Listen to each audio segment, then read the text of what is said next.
So really, the best that Theresa May can come up with is a post-Brexit Festival of Britain. A post-Brexit Festival of Britain. I thought it was a news stump article when I first saw it, but apparently not. Apparently, we're going to spend £120 million on a post-Brexit Festival of Britain. And I just wonder, what will a post-Brexit Festival of Britain actually look like? What will we be celebrating? We'll probably be celebrating the past as we usually do. We'll probably be celebrating the empire that we once had. Remember that? Remember the empire? That thing that we haven't had for at least 50 or 60 years? So, and what else? What else can we celebrate? Oh yes, we'll celebrate the NHS. The NHS, that's the health system that is a national treasure that's on its knees because of a lack of investment, because we spend less money on healthcare as a proportion of our GDP than almost any country in Europe. Let's celebrate the NHS.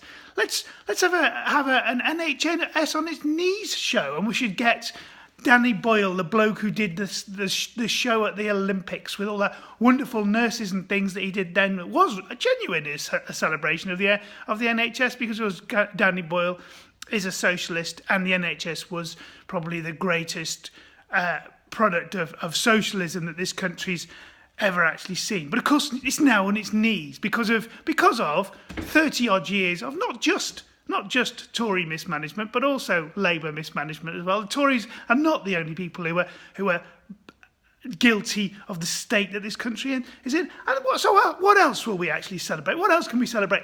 Should we celebrate the constant tailback on the M6? Yeah, in fact, why not have a whole section of Brexit Britain, the Brexit Britain Festival, and we can have it with tailbacks, the tailback section, tailback on the M6, tailback on the M60 in Manchester, clockwise and anti-clockwise, and of course the M25. We could actually close down sections of the M25. Maybe that's where we should hold it. Maybe the post-Brexit Britain Festival should be held on the M25, and there will be a tailback around the rest of the M25 and all the way up the A1 and the M11, the M1 and the M11, and that will be such an appropriate metaphor for post-Brexit Britain. And the other thing we should celebrate, we'll celebrate the pothole.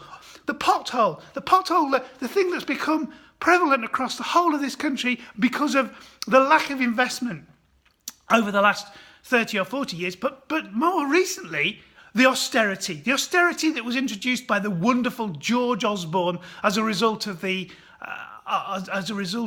economic crisis in 2008 and 9, and subsequently we've been bailing out the bankers ever since.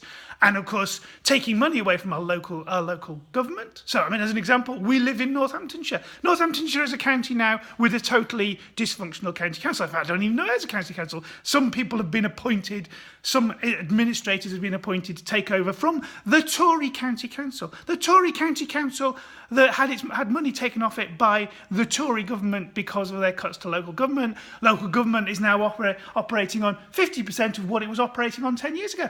By the time we have the post-Brexit Festival, how many more cuts will there have been to local government? How bad will our social care have got in local government? How bad will our potholes be? Will there be any roads left? Will it just be all one fucking great pothole? Which is what this country is starting to feel like. It's just one fucking great post-Brexit pothole.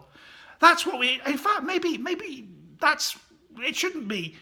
It shouldn't be the post-Brexit festival. It should be the festival of the pothole. Because I think the pothole is the metaphor for the way this country has been mismanaged and pissed about by subsequent governments from both sides for the last 50 years. We've been ill-served by both. Ill-served. Anyway, I've had enough. That's enough of a rant for now.